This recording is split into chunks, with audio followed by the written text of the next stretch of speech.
396-5555. Jacksonville. He's Hacker. Talk about a fried egg. I lasted about 5 minutes out there. I said, to heck with this. I'll do this in the morning. And I don't have any inside information. The lady that did it, she got in there. She made it happen. And he doesn't shy away from opinion. And I do enjoy drinking cold beer at ballparks. So if that makes me a baseball fan, then I'm a diehard baseball fan. It's Hacker After Dark on 1010XL. And a very good Tuesday evening to you, Jacksonville. It is Hacker After Dark, 1010XL, 92.5 FM with Dylan Denmark. The Hacker Ryan Green with you. Glad you are with us as we will talk sports with you for the next 2 hours. If you need a little bit of a release from other events going on in the world, obviously we're all waiting to see what happens with the presidential election and all that. If anything were to happen in the state of Florida, if it were to get called in the next 2 hours, we'll probably bring you that info. But that's going to be the only thing we do bring you if it happens in Florida. Aside from that, we're going to talk sports. This is a political-free zone until 10 o'clock this evening. And as always, we're glad you're spending part of your Tuesday evening with us. We got a great guest lineup tonight. Zach Goodall, Jaguars Wire, part of USA Today. He's going to join me in less than 15 minutes or so. We're going to talk to Zach about the Jaguars' loss, obviously, this past Sunday to Philadelphia. Look ahead a little bit to Minnesota on Sunday, but more so, let's talk about the futures of Doug Pederson and Trent Baalke and what this means for Trevor Lawrence and everybody moving forward. This horribly disappointing season. More on Doug Pederson in a moment. So Zach Goodall joins me in less than 15 minutes. Also, later on in the 8 o'clock hour, my buddy Matthew Driscoll, the head coach of the UNF Ospreys, stops by.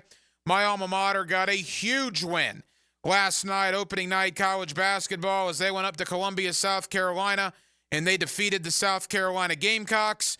So we'll have Matthew Driscoll, the head coach of UNF basketball, join me later on here in the 8 o'clock hour. More football coming up in the 9 o'clock hour. Ben Arthur, FoxSports.com. We will also go down to Gainesville, Graham Hall of 247sports.com. So we're absolutely loaded. We're with you till 10 o'clock. Again, Jacksonville, we're glad you're spending your Tuesday evening with us. Every night here on Hacker After Dark, we do kick it off with a big deal of the night. And Dylan Denmark. Let's do that right now. Time now for the big deal of the night. What's the big deal? What is the big deal? No big deal. It is a big deal. On Hacker After Dark. So there's a lot of talk in the city of Jacksonville and in Northeast Florida about the future of Jacksonville Jaguar head coach Doug Pederson, but also about the future of Florida Gator head football coach Billy Napier. Interesting times we live in. Keep in mind, both guys are on the same schedule, right? They're both in year 3. They both were hired prior to the 2022 season. Billy Napier was thought to be a dead man walking. Not so fast. 4-4 is not great, but man, the team's playing hard amidst all the injuries. Just a slew of injuries. By the way, another one's been announced. Trey Wilson, the wide receiver, are going to be out for the remainder of the season, apparently. That just broke in the last 30 minutes or so. But Florida's battling for Billy Napier. They're playing hard. Now, they're going to have to win a couple of games. I'm not sure if Billy survives 4-8, even with all the injuries. But if they can find another win or two on this schedule to get to 6-6 into a bowl game, I think Billy Napier's got an excellent argument to return to Gainesville in 2025. Doug Pederson probably was not on a hot seat 2 months ago. Doug Pederson probably was thought that, look, back-to-back 9-8 seasons, even though last year did not end great. I don't think Jaguar fans, you necessarily had Doug Pederson on a hot seat in early September. That has drastically changed in the last 9 weeks. 2-7, one of the most disappointing teams in football, an offense that has regressed. And lo and behold, Doug Pederson now clearly finds himself on a hot seat. So the question is, Billy Napier at Florida, Doug Pederson here with the Jaguars. What is the future of both guys as both, again, are in year 3 of their specific tenures. Me personally, I think there's a decent shot that both guys are going to be replaced at the end of their seasons. I think if Florida does not go to a bowl game, Billy Napier's probably gone. And I think Doug Pederson, I don't know if you survive this. They're 2-7. Their next three are Minnesota, Detroit, Houston. Indianapolis is still on that schedule. The Jets are still on that schedule. I don't know if Doug Pederson's going to survive this. But I was asked yesterday, I was on a radio station out in Kansas City, and I was asked, who do I give a better chance to be back in 2025? Billy Napier at Florida or Doug Pederson with the Jaguars? And I thought about it for a moment. Again, I would hesitate to say that both guys will be back. I don't believe both guys will be back. I would say I'm more inclined to say that both guys will be gone. But if I had to go 1-1, who's most likely to be back? Man, I think I've changed my opinion to Billy Napier. And I would have never said that 2 months ago. I think there's a better chance Billy Napier is back in Gainesville in 2025 than Doug Pederson is here in Jacksonville in 2025, which is a drastic change from how I would have answered that question 60 days ago. Drastic change. But I think Billy Napier and what his staff has done, particularly in the last 4 or 5 games, that arrow has ascended up, whereas the Jaguar arrow has plummeted. Remember, Doug Pederson is 3-12 now in his last 15 games as Jaguar head coach. Things have a way of changing quick in the world of sports. And I never in my life thought that if I was asked the question, who's most likely to be back in 2025, Napier or Pederson, I would have said Pederson 100 times out of 100 2 months ago. I no longer feel that way. I think if one stays and one goes and I have to choose one, I think Billy Napier stays in 2025 and Doug Pederson is still out the door. Denmark, I know you and Marsh were on with Gus earlier, kind of a crossover, Denmark and Marsh podcast and the Duval Rundown. You guys did something similar to this. What was the vibe there, Pederson's future compared to Napier's future moving forward? About the same. They feel Napier is going to find a way to stick around because the talks have simmered down a bit. Find a way to probably be Florida State, and optimism that you find a way to beat LSU and Ole Miss, and Pederson won't be here. Do you think Napier has to go to a bowl game? Does he have to get to 6 to be back? I don't think he has to, no. Okay, so you think beating Florida State – now 4-8 doesn't get him back, right? No. You got to beat Florida State at minimum. You think 5-7 with a win over Florida State gets him back in 2025? Yeah, I think Scott Strickland's not one of those guys that's going to drop the hammer, and he hasn't been one of those ADs, at least at Florida. You wonder how much of the sympathy vote he's going to get, too, with all the injuries. Yeah, and there's that, too. But, I mean, with all the freshmen that have played so well in the last couple of weeks, I think that buys a lot. And how they played against Georgia, I think, buys him a lot of leeway once the decision gets down. Now, when it comes to Doug Pederson, right, again, like we just said, things have a way of changing very quickly in the world of sports. I mean, look, I don't expect this to happen. In fact, I would bet pretty good money this doesn't happen. But if the Jaguars beat Minnesota and beat Houston at home in their next 2 home games, well, then that's a drastically different conversation about Doug Pederson. But if things keep going the way they are, I mean, is there any saving Doug Pederson at this point? Does he have to, I mean, I don't know, does 6-11 get him fired? And if 6-11 gets him fired, well, then he's probably halfway out the door already because I don't think they're going 4-4 in their last 8. Yeah, I just don't see a world where if Jacksonville is as bad as we think they are and they go down the stretch and, the guys don't play well and you end the season with 4 wins, how they don't clean house. Con started the year talking about the best team ever, and we all believe that. Balky told him that, and if the team's not good, I don't know how you can get rid of Balky and keep Pederson. I don't see a world how you can keep one and not the other. I'll tell you what else is crazy, too. And, again, something you would have never said 60 days ago. Gator fans right now on November 5th feel better about Billy Napier than Florida State fans feel about Mike Norvell. And that is wild. Florida State coming off a 13-0 season. Florida didn't go to a bowl game last year. And yet here we are on November 5th.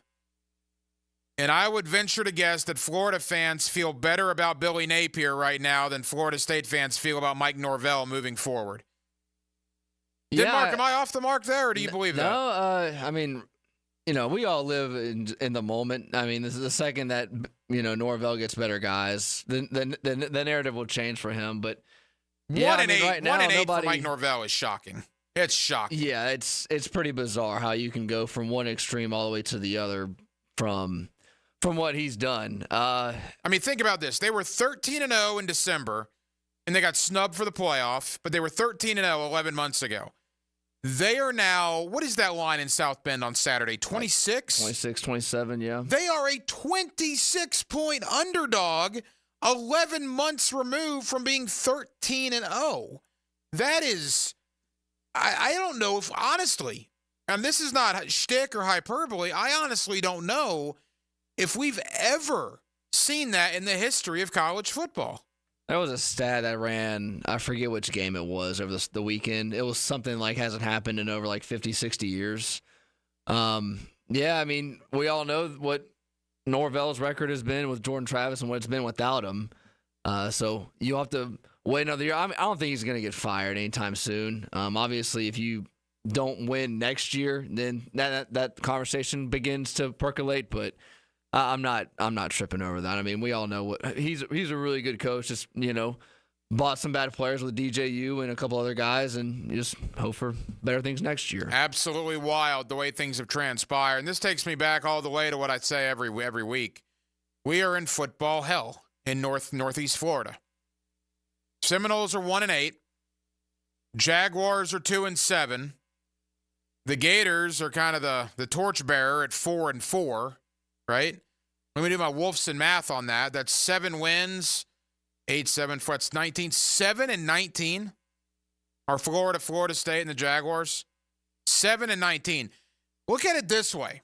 At least we're all going through this together. Florida State fan, Florida fan.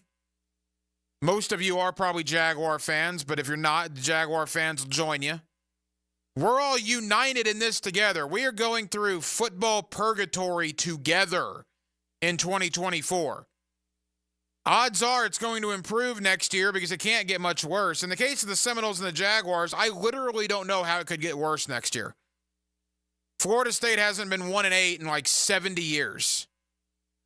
The Jaguars at 2-7 might be the most disappointing team in the NFL. It probably cannot get worse for you than it is right now. This might be rock bottom. It certainly is for Florida State. So at least we're all going through this together. Again, 7-19 for the Gators, the Seminoles, and the Jaguars. Absolutely wild. Zach Goodall, Jaguars Wire, part of USA Today. Always love talking ball with Zach. What were his observations from the loss to Philadelphia on Sunday? More importantly, what does he think about the future of Doug Pederson, Trent Baalke, what this team needs to do over the next 8 games? They're 2-7, folks. It's absolutely dreadful. We'll continue the Jaguar conversation. Zach Goodall, Jaguars Wire, joins me next Tuesday night, Hacker After Dark. Glad you're with us right here on 1010XL and 92.5 FM. The big stories from the weekend's big games. They're fans of football. That's what Postgame Monday is for. What a game. Amazing. Brought to you by Daddy Foods, makers of quality fresh sandwiches and home of the good stuff on 1010XL. Awaken 180 weight loss. Awaken 180 weight loss. I always talk about life-changing. I talk about life-saving. That's exactly right, man. From 317 pounds in February to 209 pounds in November. 108 pounds down. Gone from a triple XL shirt to a large, a size 48 waist to a 38. I'm a different human. I saw a picture of my driver's license. I couldn't believe it. I'm going to have to get another picture taken. I look like a different person. And it's all thanks to the great folks at Awaken 180 Weight Loss, the best weight loss program I've ever been on. Guys, if you need to lose 100 pounds, if you need to lose 20 pounds, any point in between, take it from a guy who's had his life changed by this program. Go to awaken180weightloss.com, awaken180weightloss.com. You could be their next success story. Awaken 180 Weight Loss. Yo, what's happening, fellas? It's your boy E to the T. Now, I'm going to keep it real. We could all benefit from a little something extra in the bedroom. Blue Chew can help. Now I'm about to tell you how you can get some for free. Blue Chew is an online service that delivers the same active ingredients as Viagra and Cialis, but in a chewable form and at a fraction of the cost. No doctor visits, no waiting in line at the pharmacy. Blue Chew ships right to your door in a discreet package. Not even them nosy neighbors gonna know what's going on. Blue Chew's licensed medical providers work with you to find the right ingredients and strength for your prescription. And did I mention the chewable? Just like popping a Mentos. And they're made right here in the good old US of A. Now you're asking, how do I get my Blue Chew? Visit BlueChew.com and make sure to enter promo code 1010XL at checkout. Try it for free and just pay $5 shipping. Turn that oh no into a oh yeah. That's right. Use promo code 1010XL and let your boy hook you up with some Blue Chew. Get your confidence back. Visit BlueChew.com.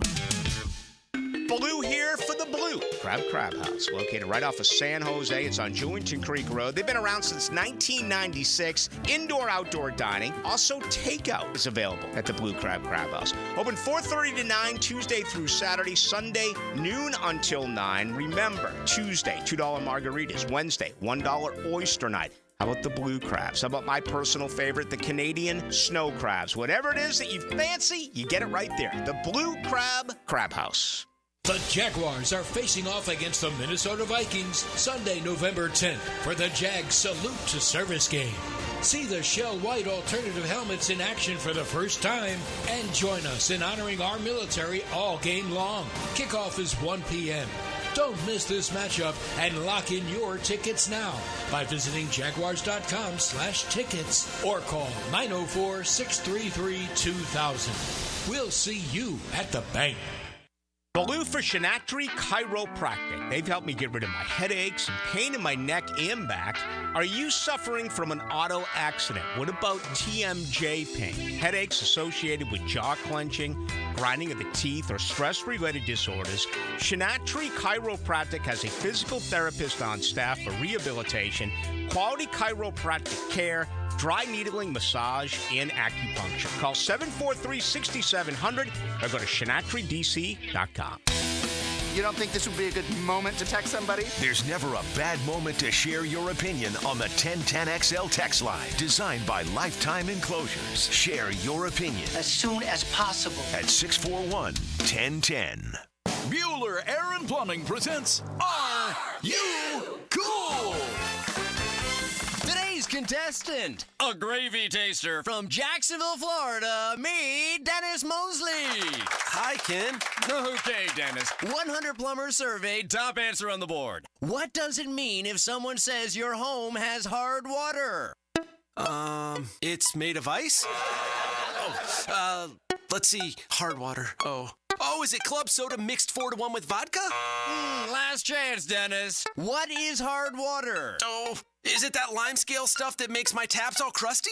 That's right, Dennis. And a water treatment system from Bueller Air and Plumbing will eliminate troublesome lime scale deposits that can ruin your expensive appliances and let your neighbors know for sure that you are cool. I wonder if I can get me a gin and tonic faucet. Stay cooler with Bueller. Visit BuellerAir.com.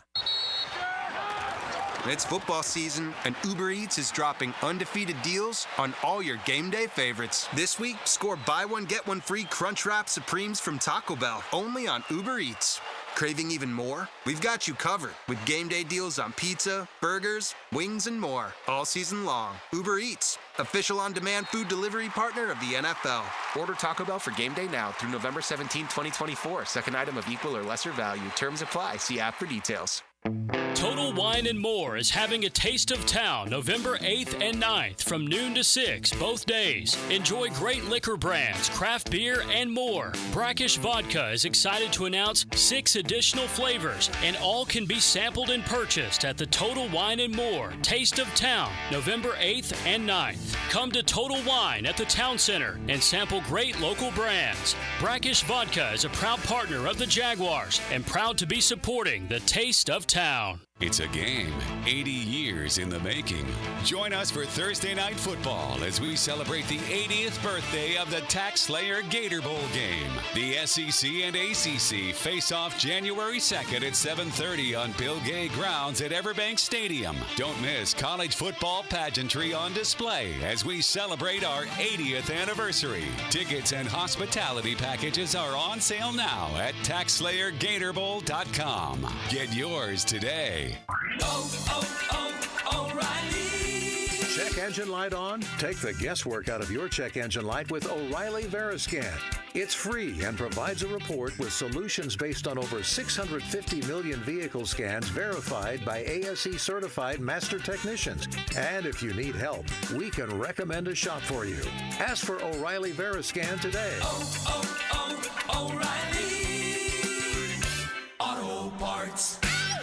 1010XL is presented by Farah & Farah, exclusive injury law firm of the Jacksonville Jaguars. Protecting you and your family. Call 396-5555. Jacksonville. Now, another great guest on the Garber Auto Mall phone line. Hello. We can wiggle it. Back here on 1010XL and 92.5 FM in the city of Jacksonville. We are glad you are with us. The Jaguars and the Vikings, Sunday, 1 o'clock. Of course, you'll hear the game right here on 1010XL radio. The Jaguars are 2-7, and if the NFL draft were held this week, they would have the number 2 pick. Where did it go so horribly wrong?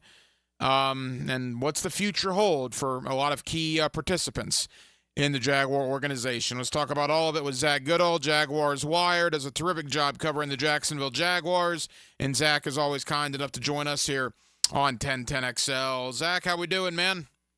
Doing great, Hacker. And you know what? I want to play devil's advocate here for a second. You mentioned that they are now number 2 in the draft order. And I have to say, it's better than week 3 when they were number 1. Yeah, I suppose so. They've really improved in the last month and a half. Absolutely. All right. You're down there every day at training camp. You went over to London to cover this team. I mean, you're around the team all the time. I'm borderline flabbergasted that this team is 2-7. You and I spoke a little over a month ago. At that point, there was still some hope that they could turn it around. That hope has been shattered and crushed. I mean, they're one of the worst teams in the league, and quite frankly, Zach, I'm stunned. Yeah, I am too. And the worst part about it, I think, is you look at the wins over Indianapolis and New England, and granted, I think we can judge at this time that neither of those teams are really that fantastic. But it seemed as though in those games that Jacksonville was starting to figure some things out. Not everything, but enough to pull off some wins, or at least be more. I guess maybe the latter rings true when you look at these last 2 losses, how Jacksonville was able to get in it at the end. But I mean, I gotta be honest, like they get into those situations where it seems like they have a chance, but I still have the thought, and not even in the back of my mind, it's more in the front of my mind. It was like, all right, prove to me that you can get over this hump. And they can't. They've not been able to find a way to, stop shooting themselves in the foot, get out of their own way late in these contested games. And it's the sign of a bad football team, whether it's a sign of leadership and players not buying in, whether it's a sign of the coaching and scheming and what they're doing in practice throughout the week isn't working, whether it's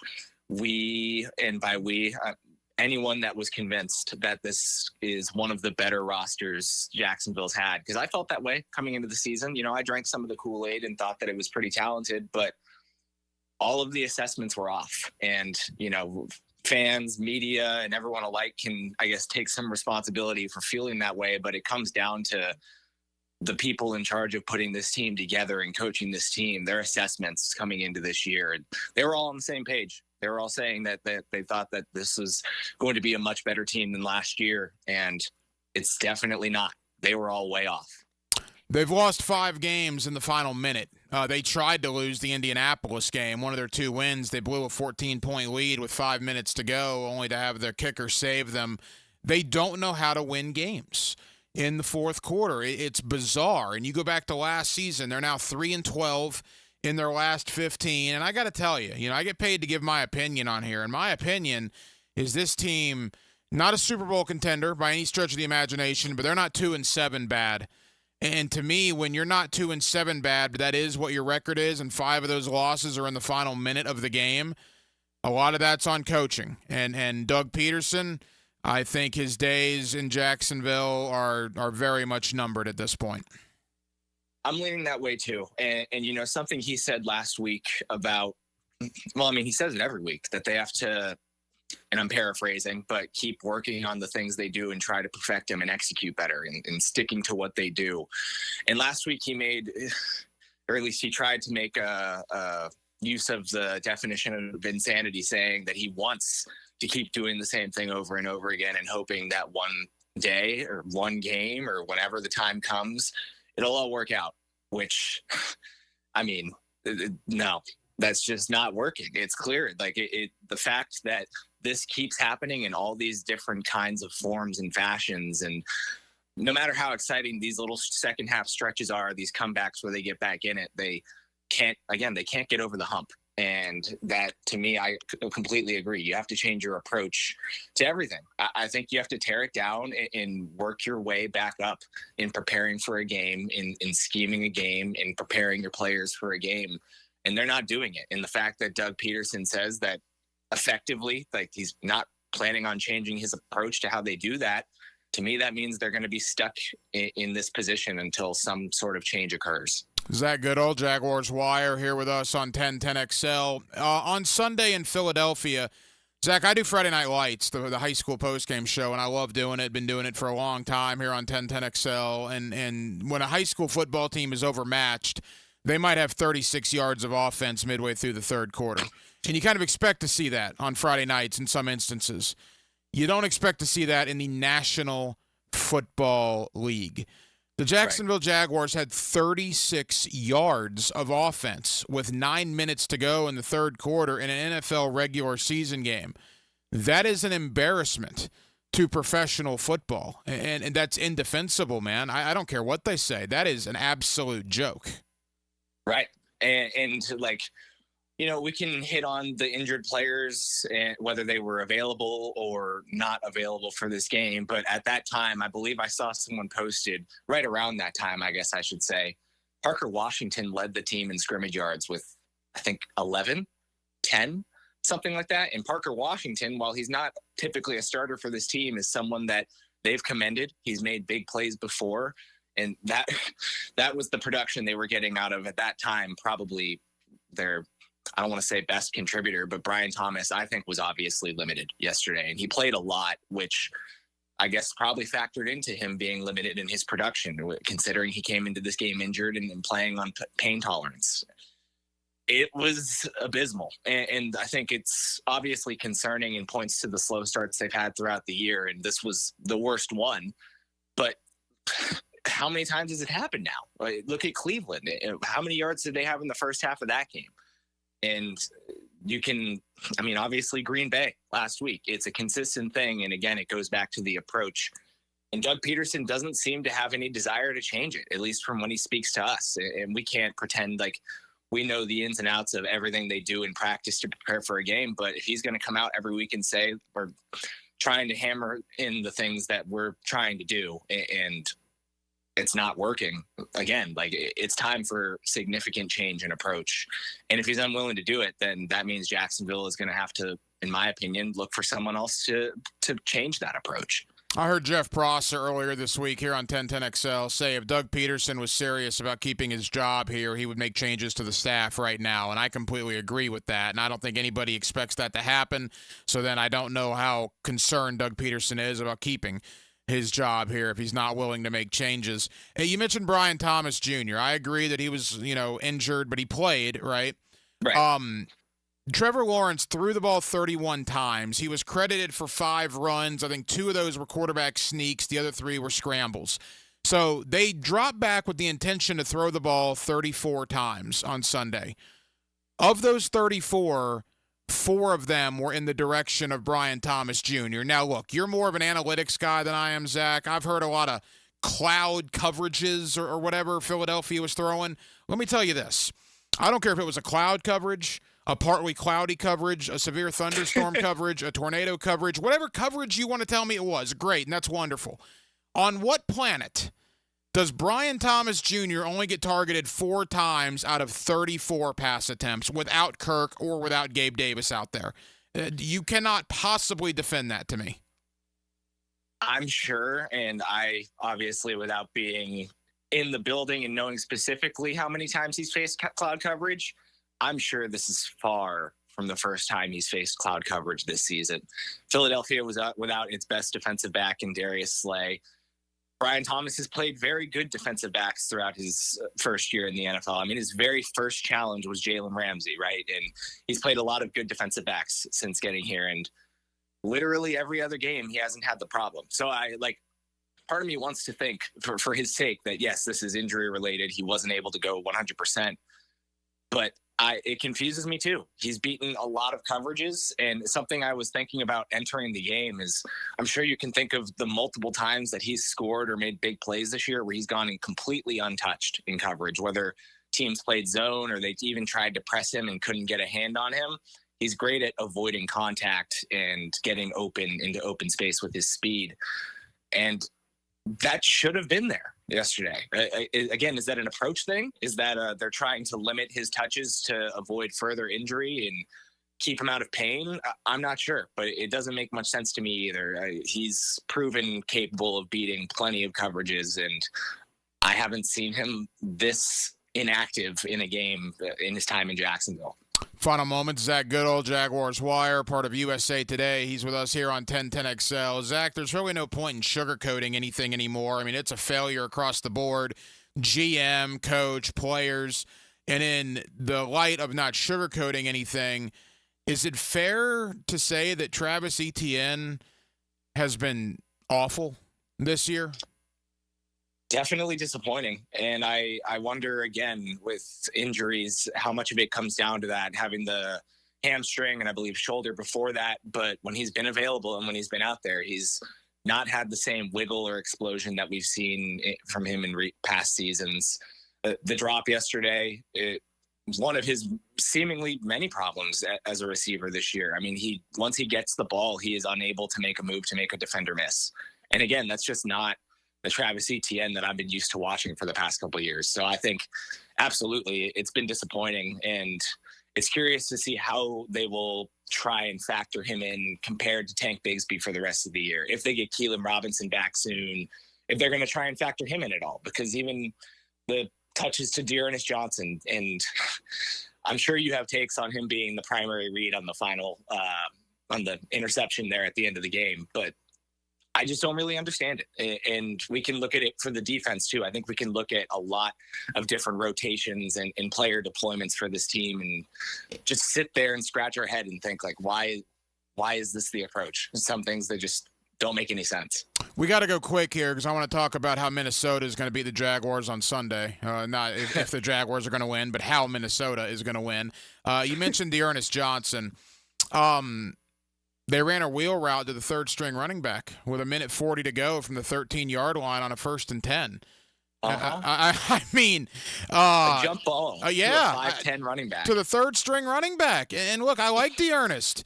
What are you doing, Doug Pederson, Press Taylor, and Trevor? I mean, nothing says you had to throw that ball. I mean, Dearness Johnson could have been Shaquille O'Neal. He wasn't going to catch that. No, it was a good play by Nakobe Dean. But look, there's 1:40 to go. How about some awareness as to where you are on the field? I mean, the best case scenario, Dearness Johnson has a rocket and launches up to catch that ball. So now you're up by 1. Do we think the Jaguars would actually get the 2-point conversion there? I would tend to doubt it. But even say they did. Philadelphia had 1:40 to go. You knew they were going to go down and kick a field goal, right? I mean, that was a given. Why don't you run the ball there? You got presumably 3 healthy running backs. 1:40 to go. You got a 1st and 10 on the 13, and you threw a wheel route to the third-string running back, Zach. I mean, what are we doing? Yeah, and we could hammer the offensive play call and exactly what happened on the play a ton. But to your point about Philadelphia, with all that time to go back and score, yeah, it's an utter lack of awareness because every opportunity Jacksonville's defense has had to close games this year, they have failed. Like, if we're being real, it goes back to Miami in week 1. It goes back to Houston in week 4. Indianapolis, obviously, they were able to pull off, as you mentioned earlier, but it was not from the help of their defense in the final minutes of the game. Green Bay, and with how Jalen Hurts and Saquon Barkley were performing, they weren't slowing down, really, I don't think. Even though the I guess, foot came off the gas a little bit in the second half compared to the first, they weren't slowing down. They were still able to move at will when they needed to. And there was no doubt in my mind that if Jacksonville scored there, Philly was going to at least make it tough there in the last minute and a half, probably in all seriousness, at least tie the game, if not win it. It's a lack of awareness. And to go back to my earlier point, I think that really is it goes top to bottom. It's across the board, and it's bigger than just one game or one moment. It comes down to how this team was evaluated in the offseason. For lack of a better term, they were high on their own supply, in my opinion. They bought in way too much. Trent Baalke on his evaluation of the roster and the talent he put together, Doug Pederson on the systems that he's deploying. And both of them have always seemed very committed to their own visions. We see what the vision has turned out to be. It's not very clear. Zach, we got 90 seconds. Minnesota comes in here on Sunday. I can't wait to see what Brian Flores' defense does to this offense. Are you kidding me? And then Kevin O'Connell, Justin Jefferson. Yikes, right? Do you give the Jaguar fans any hope for Sunday?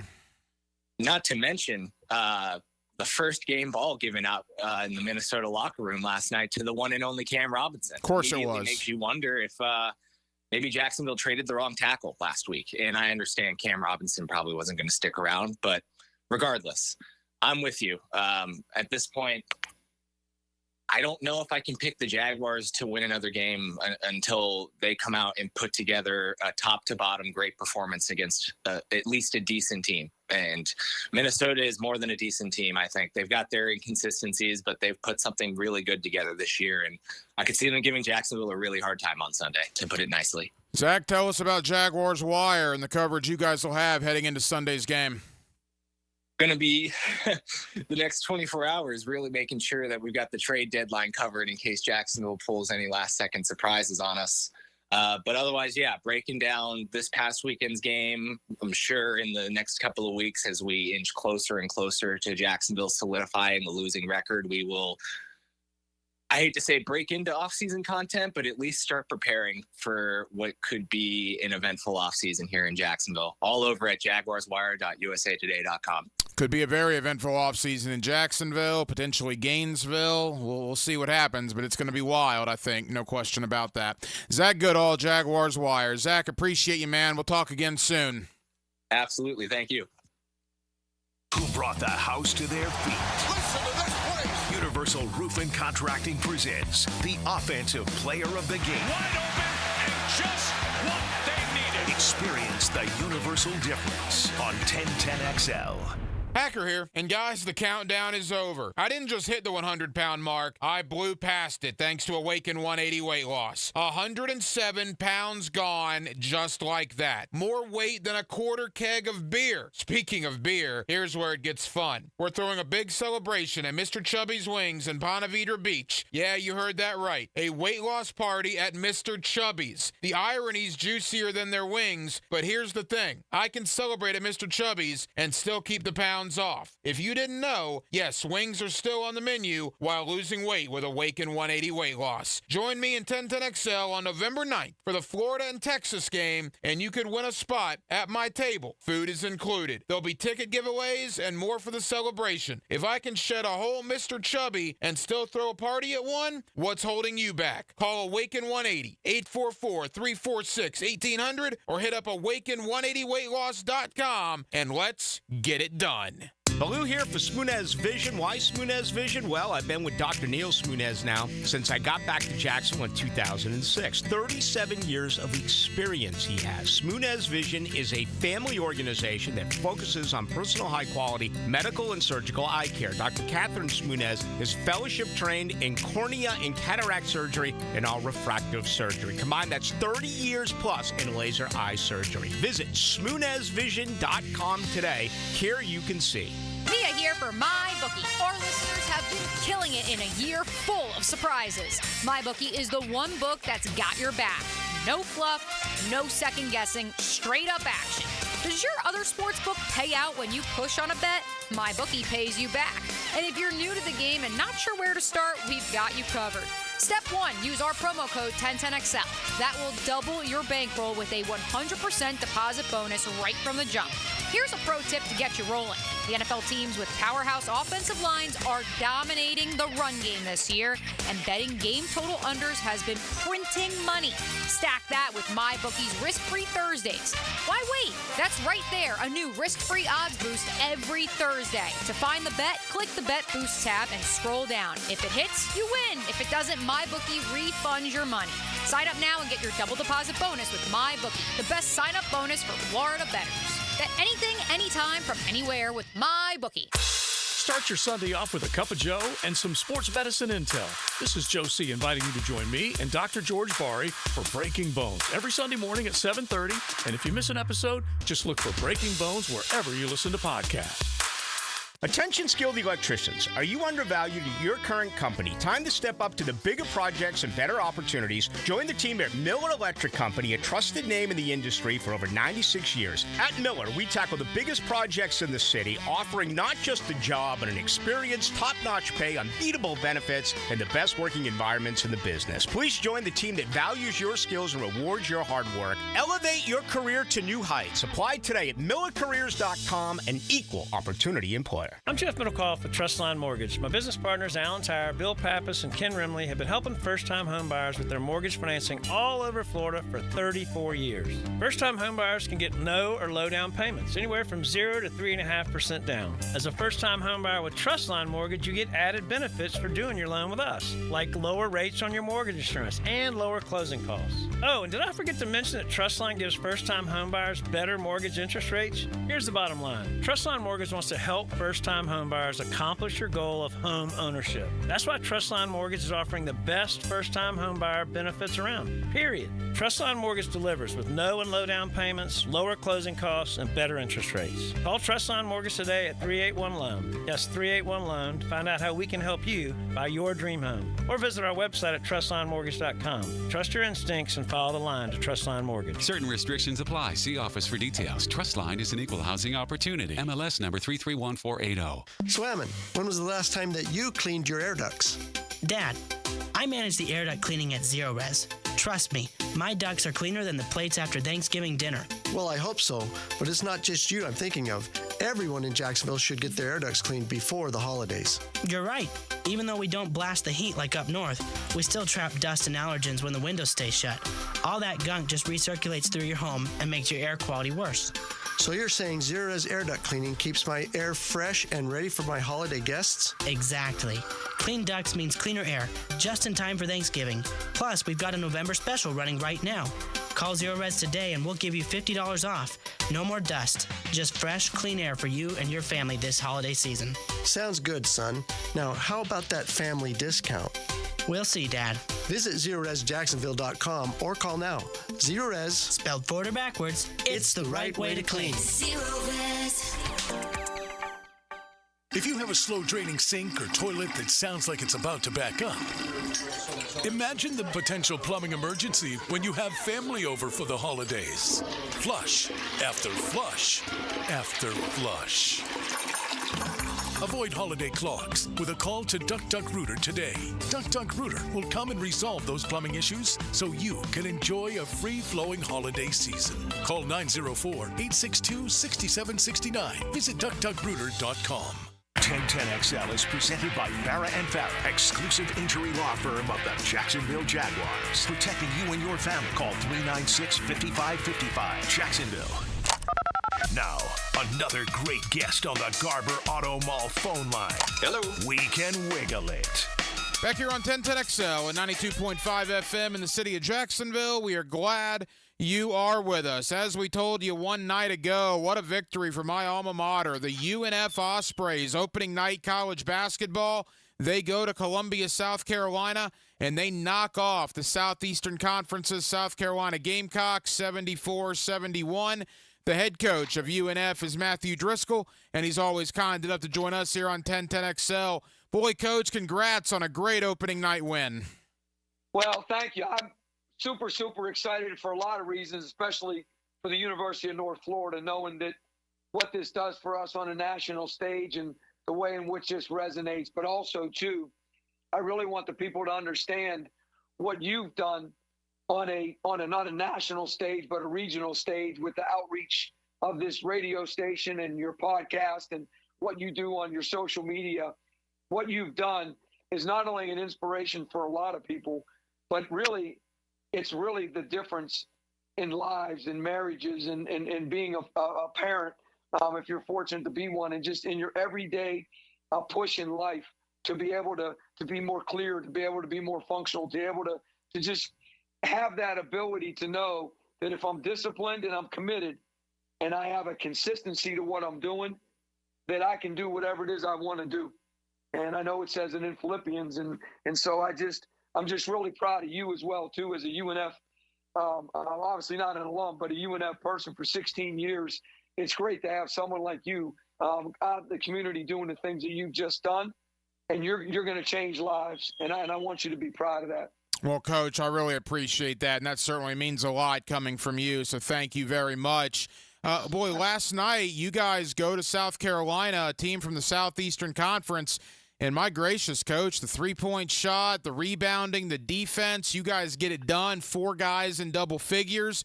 What a win for you and your program. Well, thank you. I think sometimes people don't understand exactly why we do what we do and the way in which we do it. But putting a round peg in a round hole with 8 new guys, 7 last year, 15 total in the last 2 years, one guy on the roster that's ever played with us longer than one season.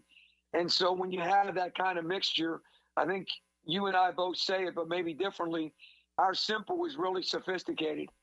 And what really stuck out last night was the fact that we rebounded the ball at a high level, especially in the second half. We didn't allow their leads to become substantial. We didn't allow those runs to become uberly big like sometimes that happens in games like this. And our ability to fight back and continue to hang around until you get to that last media. And to end 15-7, I think we scored 6 of our last 7 possessions. And just for this group, especially for even the youth, Josiah Miles made a big 3. He's just a sophomore. Jalen's just a sophomore. So even the youth part of it, to have these guys be able to do this. And really, if you look at our clips, we call them, of everything that we do and the things that we love to do and why we love to do them, we're not even close to having everything the way we need it to be, nor is there timing, nor is there ability to do certain things. But the one thing we've always talked about, and you know this better than anyone, is players make plays. And at the end of the day, you can run whatever play you want to run. I don't care if you're the Jaguars. I don't care if you're whoever, who's the best team, Oregon football. Like, I don't care who you are. You can run whatever you want to run. At the end of the day, the defense is going to do what they're going to do, and maybe they're going to be better than your offensive scheme in that moment. But if your guys understand, they just got to continue to play, continue to play, continue to play. And that's what I'm really, really super proud of, this group. And like everything else, you wash it out today and you step back on the floor and you get in the weight room and you do some yoga. And Charleston Southern's next, home opener Thursday night, 7 o'clock, military appreciation night. And so it goes quickly, but we certainly enjoyed it last night, that's for sure. Matthew Driscoll, the head coach of the UNF Ospreys. They were winners one night ago up in South Carolina against the Gamecocks. Coach, I know you've had some good non-conference victories to begin years before. Where would you put last night's victory? Shame on me. I don't know. Have you ever beat an SEC team on the road?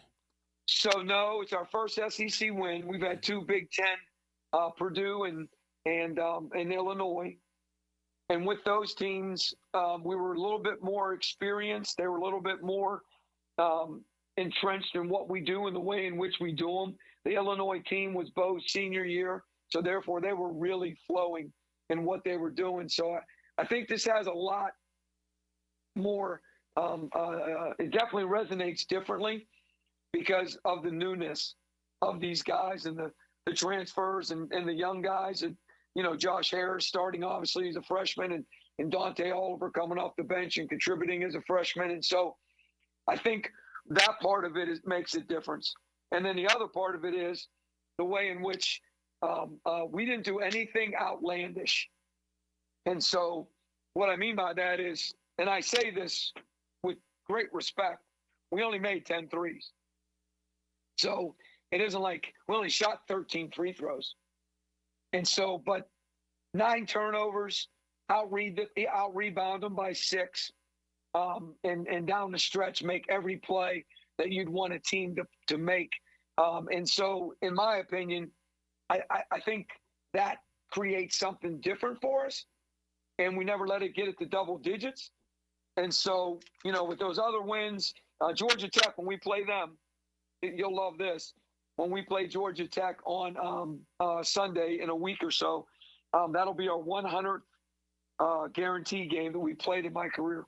Wow. Yeah. So, I mean, $8 million in 100 and some games by the end of the year. So it is what it is. And to our guys, like, they knew, like, we ain't coming to eat a steak and get a check. Like, we're coming to be disciplined, just like you were. Disciplined, committed, and consistent. And if you do those things, good things can transpire. And it doesn't mean you always win. You know, you might have had a setback here or there, or maybe you had that moment where, you know, you didn't lose as much, or it slid the wrong direction, or whatever the case.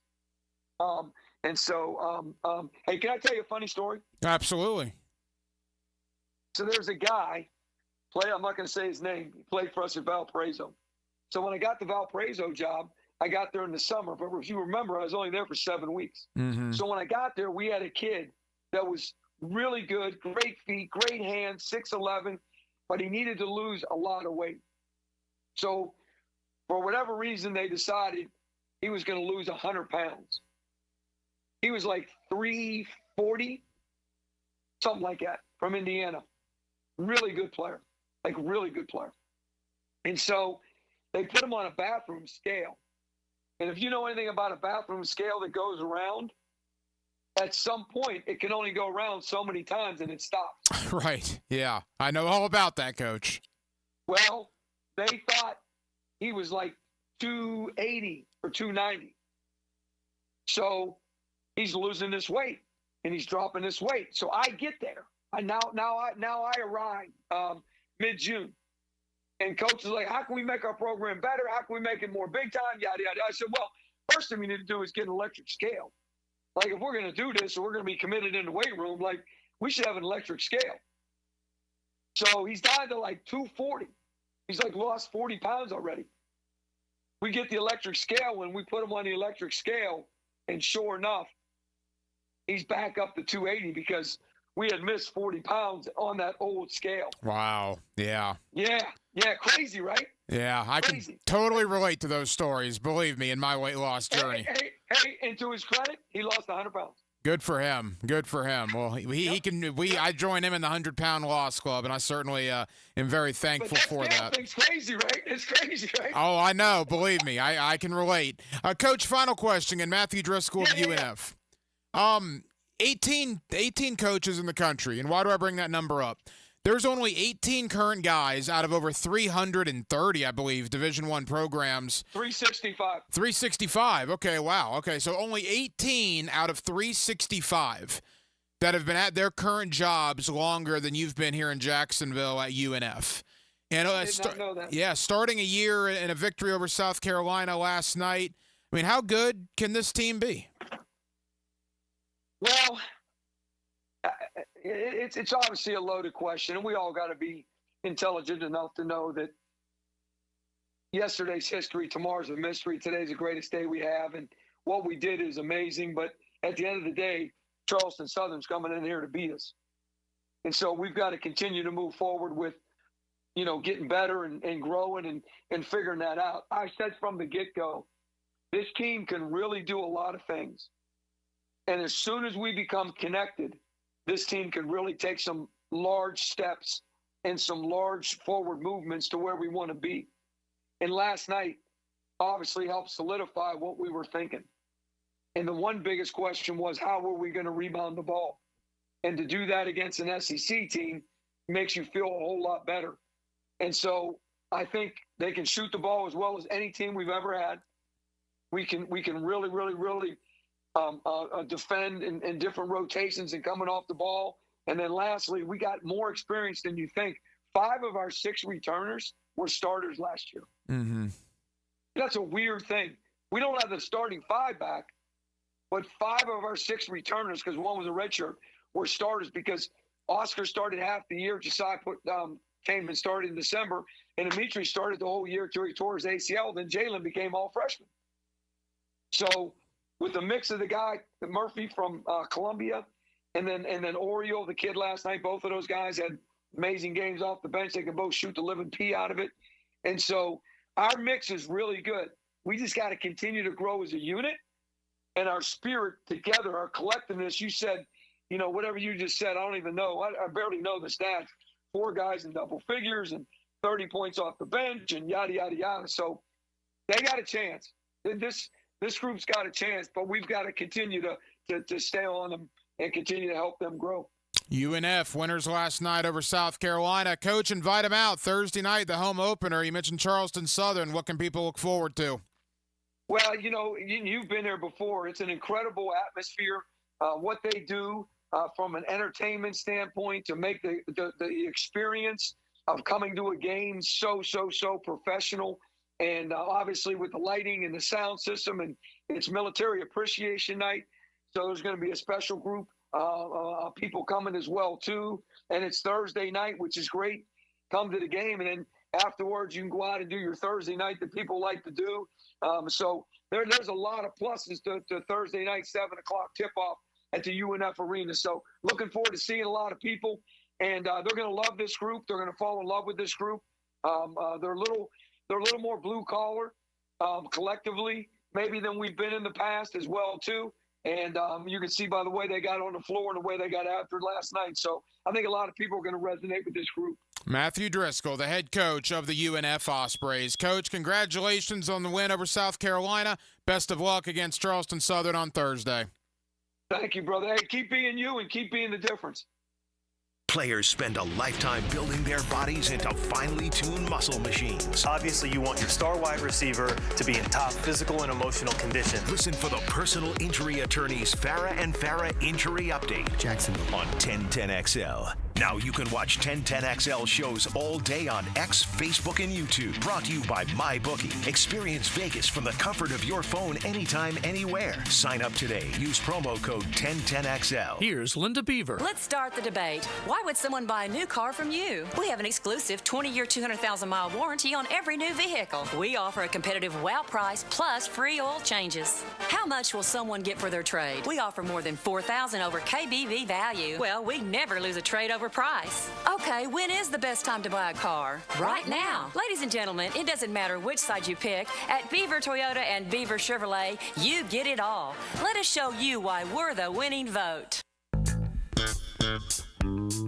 Yo, it's your boy E to the T here. And fellas, we all know that athletes train every day to perform better on the field, right? Well, what if you could enhance your performance in the bedroom? No training required. That's right. I'm talking about that secret weapon, Blue Chew.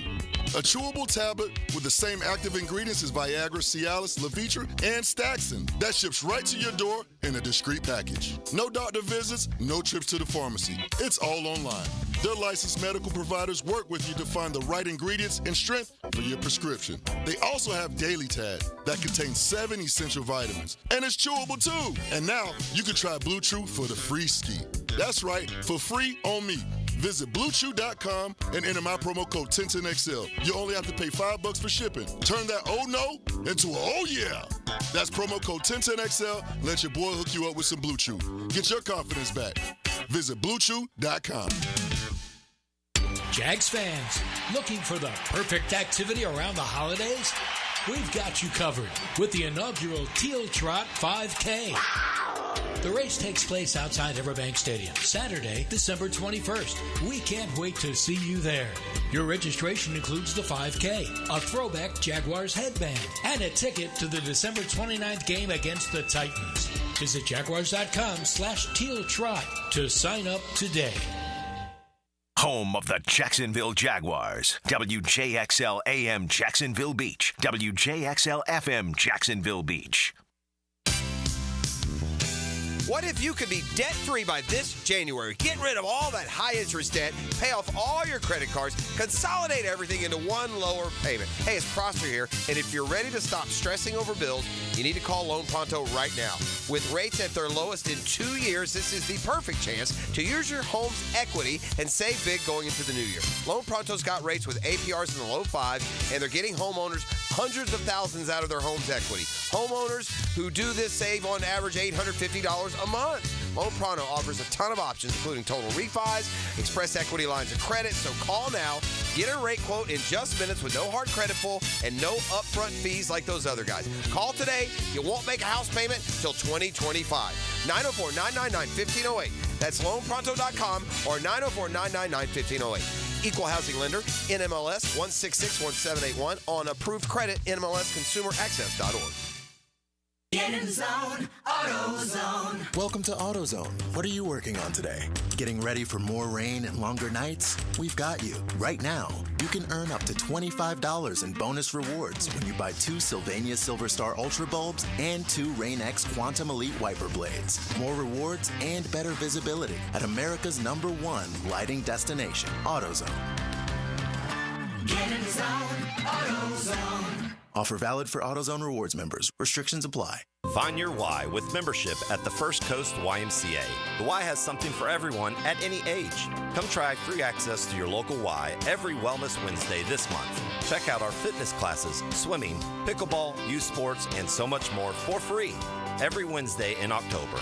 Plus, we'll waive the join fee when you become a member this month. Get active, be social, live healthier, and discover all the benefits of YMCA membership at your local Y or visit fcymca.org. You've been injured in a car accident, and the insurance company denies your medical bills, denies to pay your lost wages, and won't repair your car. Then it's time to fight back. Time to call Farah and Farah at 396-5555. Jacksonville. Hi, this is Dave Barker. Multi-unit hair grafting is now available at IHRS and can give you 3 times more hair in one procedure over a traditional hair transplant. Multi-unit hair grafting gave me more hair in one procedure and within my budget. You can grow your hair back with this exclusive new procedure. Call for a free evaluation. Call IHRS 904-777-IHRS 777-IHRS 777-4477. Make a crucial catch against colon cancer. Hicken here for the Borland Groover Foundation. If you're 45 or older, the ball is in the red zone to get screened. The key to surviving colon cancer, early detection and prevention. 45 is the new 50. Get screened for colon cancer now. The Borland Groover Foundation is a nonprofit organization devoted to building a healthy and equitable community that is free from colon cancer. Visit BorlandGrooverFoundation.com for more. Collisions happen on every play in football. Collisions also happen every day on the road. If you need auto body repair, from a $30 job to a $30,000 job, trust San Jose Collision in Mandarin. 1010XL is presented by Farah and Farah, exclusive injury law firm of the Jacksonville Jaguars. Protecting you and your family. Call 396-5555. Jacksonville. Now, another great guest on the Garber Auto Mall phone line. Hello. We can wiggle it. Back here on 1010XL and 92.5 FM in the city of Jacksonville. We are glad you are with us. The Jaguars and the Vikings, Sunday, 1 o'clock. Of course, you'll hear the game right here on 1010XL Radio. The Jaguars at 2-7. A lot of questions, just not a lot of answers about why the Jaguars are 2-7. Minnesota, on the other hand, comes in here with a lot of aspirations as they've gotten off to a very good start here in 2024. Ben Arthur is one of our guys when it comes to the NFL season. He's with FoxSports.com and the Fox Sports app.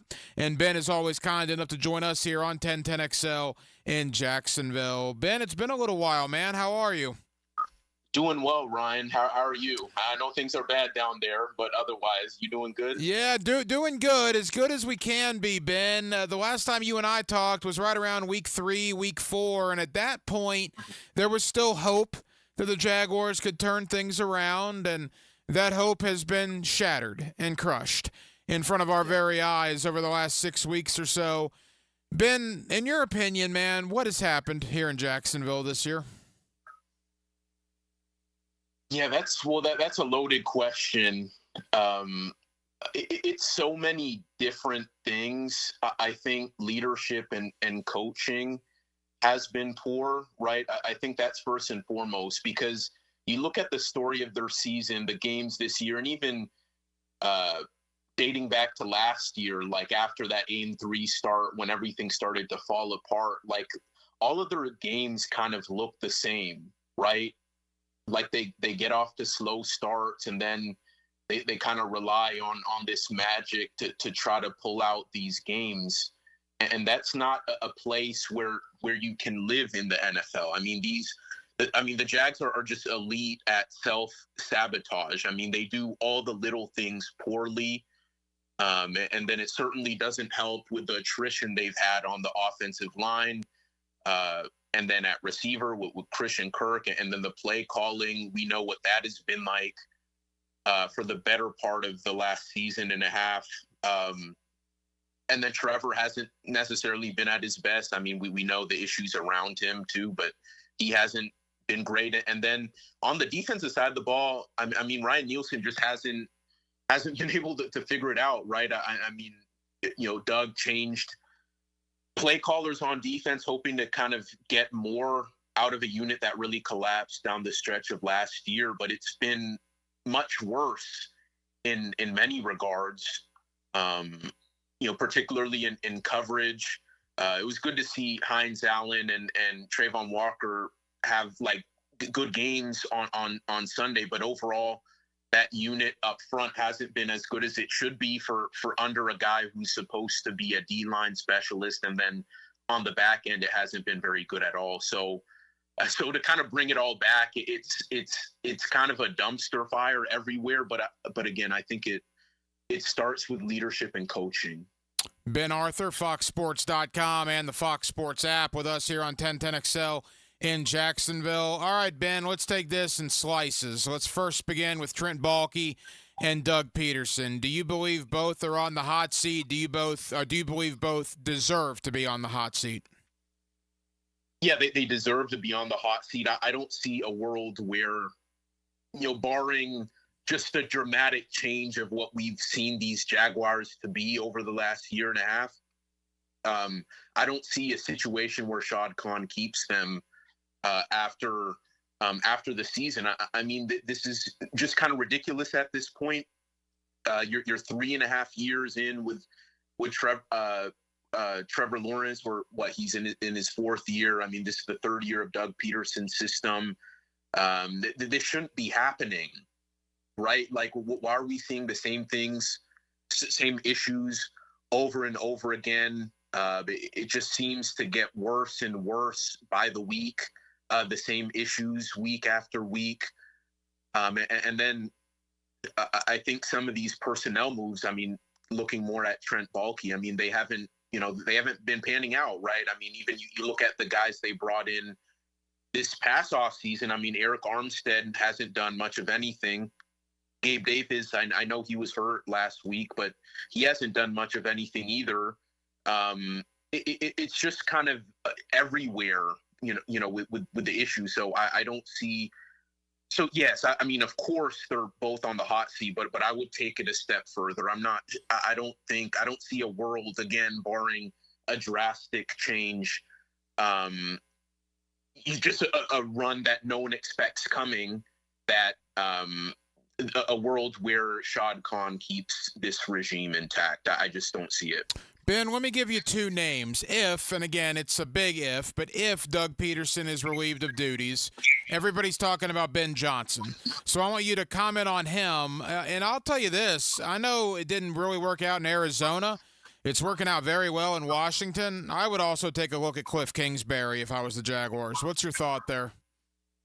Yeah, well, first of all, I think I would have Ben Johnson high on that list. I mean, definitely higher than Kingsbury, but just because we've seen this over years and years, right? Like, I think the resume is fuller with Ben Johnson, the work he's been able to do with Jared Goff, turning him into an MVP candidate when the Rams, Sean McVay, were basically done with him.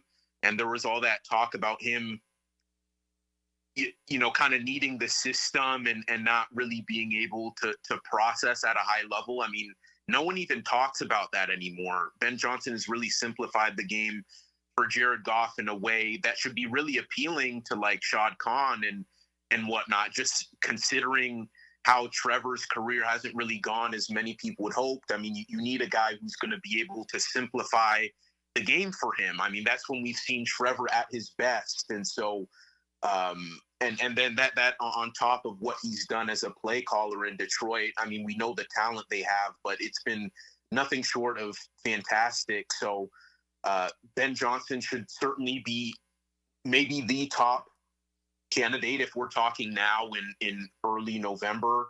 Kingsbury, yeah, he should be in the mix as well. But I probably want to see more from him, but you can't deny what he's done with Jaden Daniels. And again, I think similar to Ben Johnson, I mean, he simplified the game in a way to where Jaden Daniels can look as great as he has, incorporating a lot of the stuff he did at LSU. I think a lot of times these offensive, you know, play callers, I mean, they can get a little too in their head a bit. I mean, you just have to simplify the game for these guys, take what worked for them in college, implement it into your scheme, and you kind of run with that. And I think Ben Johnson and Cliff Kingsbury are two examples of guys who've done it.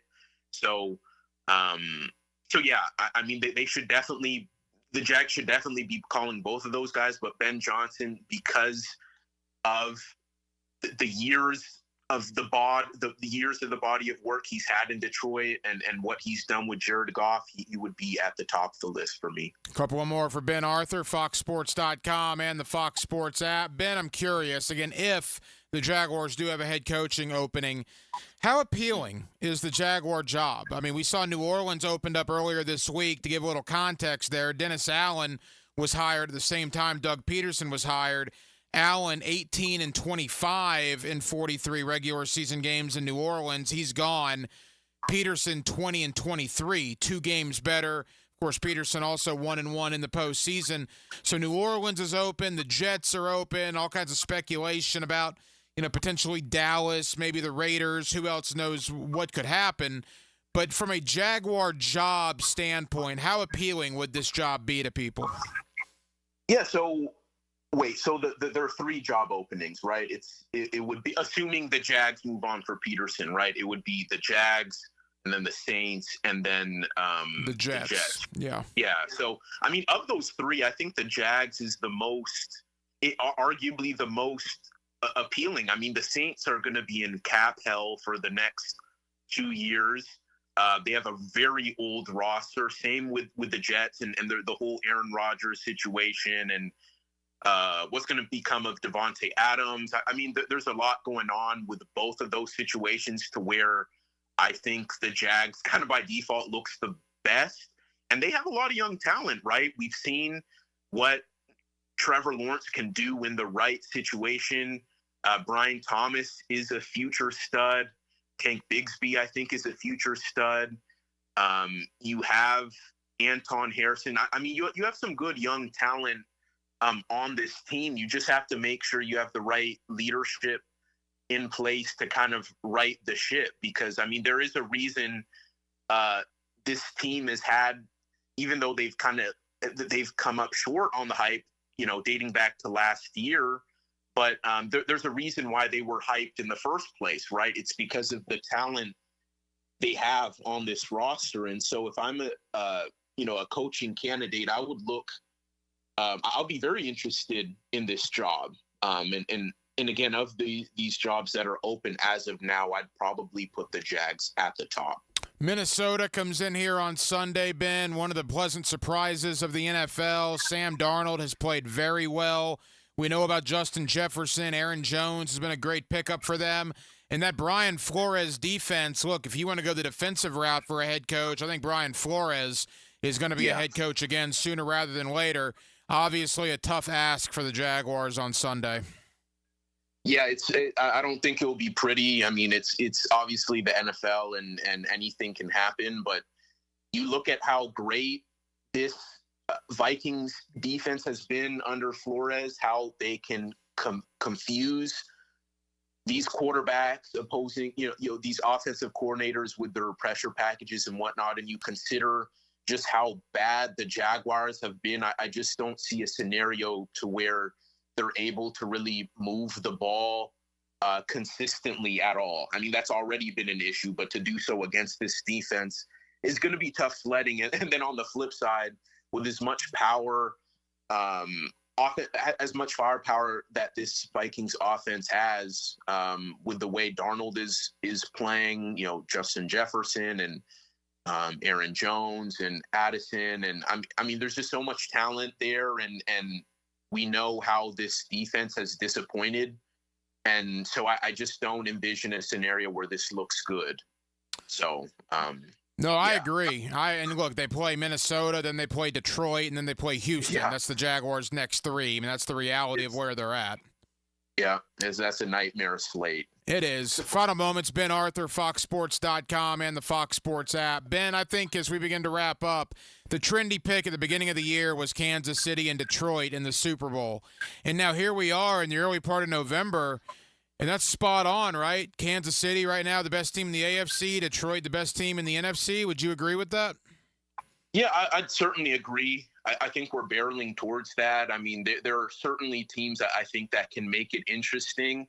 I would put Baltimore up there with the way Lamar is playing, with the way Derrick Henry has seamlessly fit into that offense. I would put them up there. Trying to think of who else. Buffalo could be interesting. They obviously added Amari Cooper. But yeah, all in all, in terms of totality of the roster, offense, defense, special teams, I mean, I don't think you can really top Kansas City or Detroit. So it's going to be theirs to lose. So that's what it seems like for sure. Ben, final question. I know you cover the NFL at large now, but obviously you're in the Nashville area. You used to cover the South for FoxSports.com. So quickly on the South, the Texans are going to win it by default. I'm not sure how good they are, particularly now without Stephon Diggs, but they're clearly better than the other three teams. Jacksonville, as you mentioned, is a dumpster fire, and I agree with you. Indianapolis, I don't know what they're doing at quarterback. Shane Steichen's got an interesting situation there. And Tennessee, despite beating New England, looks like one of the worst teams in the league as well. So here we go again, man. The South was thought to be awful going into 23. They surprised people. Got built up this offseason by myself. I'm not going to throw stones in a glass house. I certainly built up the AFC South, and it's very quickly fallen back to one of the worst divisions in football. Yeah, it's disappointing, isn't it? Like we thought, young up-and-coming teams, young quarterbacks, and yeah, that's really fallen flat. Texans, as you said, I mean, they're the one team that is at least good. I mean, as you alluded to, I mean, they haven't lived up to the hype. Certainly not. It doesn't help that they don't have Stephon Diggs for the rest of the year. Who knows how long Nico Collins is going to continue to be out, but they have a lot more issues beyond that. Their offensive line is a mess. The execution has been a mess. So they have some serious issues, but yeah, like you said, they're probably going to win by default. Yeah, it's just kind of disappointing overall. And I think I think we're seeing, just from a macro perspective in the division, like how important it is to kind of have the right situation around the quarterbacks, right, and kind of the right decision making, like in their interest. We've kind of seen how poorly the Colts have handled, in my opinion, Anthony Richardson, the whole Will Levis situation. Well, in Tennessee's case, I mean, Levis has been hurt, so that hasn't helped. But when he has played, it's been quite baffling how he has taken a step back despite having an offensive-minded head coach and all the reinforcements they made. And then I just don't think, with Jacksonville, we touched on the Jags, but clearly the Doug Pederson, Trevor Lawrence marriage isn't at least what people thought it could be. So yeah, it's fascinating situation, but I guess AFC South will just kind of stick to being kind of what it is. And the Texans will remain the only hope for that division. So I guess we'll see how far they can get. I don't have hope for them to make a deep playoff run because of those issues I mentioned. But they'll certainly be in the playoffs. He's one of our favorites, Ben Arthur, FoxSports.com and the Fox Sports app. Ben, always appreciate the conversation. Thank you as always. We'll do it again soon. Sounds good, Ryan. Thank you so much. Hey, bro, come through today, bro. We got to rap, bro. There are great plays. Time's ahead for the first down. But in the end, there's always a play that stood out. Touchdown! The performance-painting high-performance play of the game on 1010XL. Blue here for the Blue Crab House, located right off of San Jose. It's on Jewington Creek Road. They've been around since 1996. Indoor-outdoor dining. Also, takeout is available at the Blue Crab House. Open 4:30 to 9, Tuesday through Saturday. Sunday, noon until 9. Remember, Tuesday, $2 margaritas. Wednesday, $1 oyster night. How about the blue crabs? How about my personal favorite, the Canadian snow crabs? Whatever it is that you fancy, you get it right there. The Blue Crab House. Bueller Air and Plumbing presents Are You Cool? Today's contestant, a gravy taster from Jacksonville, Florida, me, Dennis Mosley. Hi, Ken. Okay, Dennis. 100 plumbers surveyed, top answer on the board. What does it mean if someone says your home has hard water? It's made of ice? Let's see. Hard water. Oh, is it club soda mixed 4-to-1 with vodka? Last chance, Dennis. What is hard water? Oh, is it that lime scale stuff that makes my taps all crusty? That's right, Dennis. And a water treatment system from Bueller Air and Plumbing will eliminate troublesome lime scale deposits that can ruin your expensive appliances and let your neighbors know for sure that you are cool. I wonder if I can get me a gin and tonic faucet. Stay cooler with Bueller.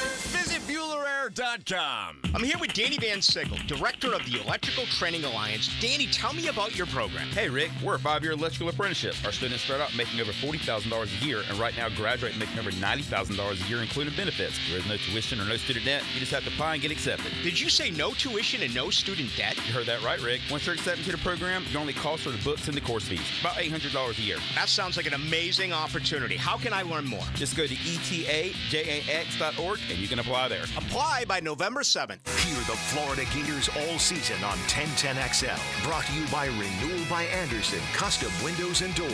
Proud partner of the Florida Gators. And by Farah & Farah, exclusive injury law firm of the Jacksonville Jaguars. The best teal-colored coverage includes Mia's Quick Hits. Get the latest news from inside the building and around the league. I'm Mia O'Brien, 1010XL's NFL Insider. Driven by Arlington Toyota. Available on the video and social channels of 1010XL. Hacker here. And guys, the countdown is over. I didn't just hit the 100-pound mark. I blew past it thanks to Awaken 180 weight loss. 107 pounds gone just like that. More weight than a quarter keg of beer. Speaking of beer, here's where it gets fun. We're throwing a big celebration at Mr. Chubby's Wings in Ponte Vedra Beach. Yeah, you heard that right. A weight loss party at Mr. Chubby's. The irony's juicier than their wings, but here's the thing. I can celebrate at Mr. Chubby's and still keep the pounds off. If you didn't know, yes, wings are still on the menu while losing weight with Awaken 180 weight loss. Join me in 1010XL on November 9th for the Florida and Texas game, and you could win a spot at my table. Food is included. There'll be ticket giveaways and more for the celebration. If I can shed a whole Mr. Chubby and still throw a party at one, what's holding you back? Call Awaken 180, 844-346-1800, or hit up awaken180weightloss.com, and let's get it done.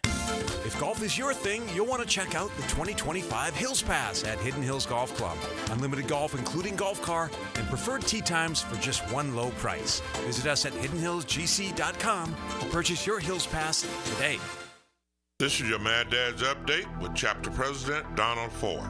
In our effort to curb crime, drugs, and violence during the summer months, we are offering Friday Night Lights. It has already started and will be going until school starts back. It is every Friday night from 6:30 to 9:30 at the Blacktop, 5732 Normandy Boulevard, and behind the Potter's House Christian Academy. We manage 3 basketball courts. You are not running on the cement. We have covering on each court. The Lakers, the Magic, and the Heat. Ages 15 to 40 years old. This will give them something to do other than selling drugs and getting into trouble. We have monitors there giving leadership. We have to wake up, stand up, and speak up. Hit me on Facebook and tell me what you think. Or MattDadJacksonville.com.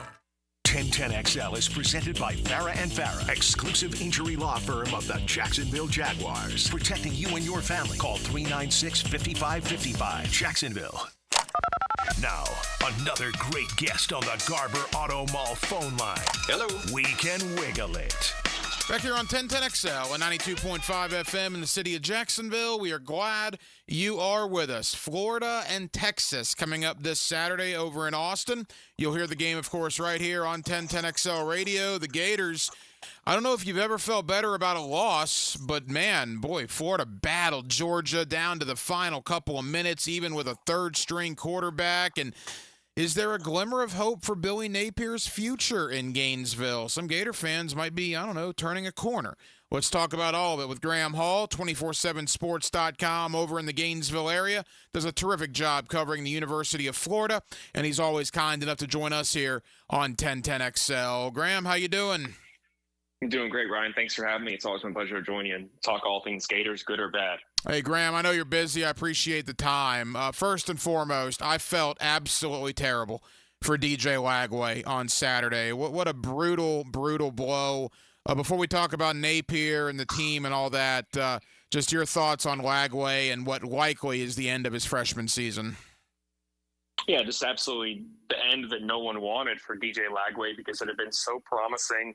He was the highest graded freshman quarterback in the nation, according to Pro Football Focus. He had given Florida fans, like you said, a glimmer of hope in a sense that this offense would be able to elevate its ceiling here because he was just downright explosive in the 9-10 quarters of action that you saw him in as Florida's starting quarterback. His ability to generate downfield explosive plays, pick up yards with his legs as well, get outside the pocket, were just absolutely things that have been sorely missed in Gainesville in the Napier era. You really hadn't seen the combination of those, maybe a bit during the Anthony Richardson era, but too far in between for, a team that didn't have the other pieces in place, whether it was special teams, the defensive improvement that we've seen lately. The ability to score quickly and have explosive offense was something that Florida was absolutely missing, and they felt like they had found it with DJ Lagway. So to see him go down on the field there in the second quarter against the Bulldogs was just, I hate to say it was the final nail in the coffin of optimism for Florida fans, but it really kind of feels that way because you're going to get the vibes that were very similar to less than a decade ago where the Gators just had subpar offensive play and the defense kept them in games. I think that is kind of where we are at right now with Florida, and there clearly is a drop-off from what you saw there in the second half in terms of, capabilities from a signal caller here. Aiden Warner, a preferred walk-on redshirt freshman quarterback who coming off a torn ACL, transferred from Yale. Maybe he can play better than he did for those final 35 minutes against the Bulldogs there, but absolutely you're missing a guy who has the arm power, the knowledge of the defense, the confidence as well, the accuracy of throws over 20 yards. Just losing him was brutal.